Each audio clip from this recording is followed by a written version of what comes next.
بسم اللہ الرحمن الرحیم۔ ناظرین کرام، ہم آپ کی خدمت میں پروگرام ہم اور ہماری صحت لے کر حاضر ہیں، اور آج ہماری اس مجلس کا موضوع ہے تھکاوٹ کا ہومیو علاج، جو خصوصاً بوڑھوں کے لیے بہت مفید ہے۔ درجہ ذیل علامات میں یہ مرکب نسخہ استعمال کریں اور فائدہ اٹھائیں۔ تمام جسم میں تھکاوٹ اور نکاہت کا احساس، مریض بہت کمزور اور تھکا ہوا، کام کاج چھوڑ کر لیٹے رہنا پسند کرے، زبردست کمزوری اور تھکاوٹ، لیٹ جانا چاہے،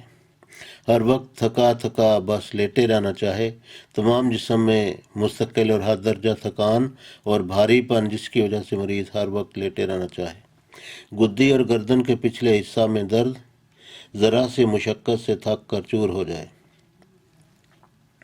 تمام جسم اور ذہن کی انتہائی تھکاوٹ اور نکاہت،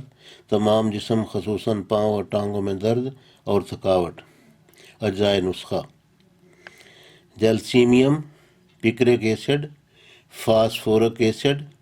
سورائنم، سلیشیا، ایلیٹس فیرینوسا، سٹینم آرنیکا، میگکارب۔ یکجا طور پر لیکوڈ فارم میں 20 ml یہ ادویات ایک ہی شیشے میں لیکوڈ فارم میں کسی ہومیوپیتھک سٹور سے 200 طاقت میں بنوا لیں، اور جو خالی ہومیوپیتھک گولیاں جن کو ڈسکٹس یا گلوبلز کہا جاتا ہے وہ بھی 100 گرام کے قریب لے لیں، ان کے اوپر چھڑک کر روزانہ ایک بار، جو فاقہ ہوتا جائے وقفہ بڑھائیں، ہفتے میں 1 یا 2 بار استعمال کر سکتے ہیں۔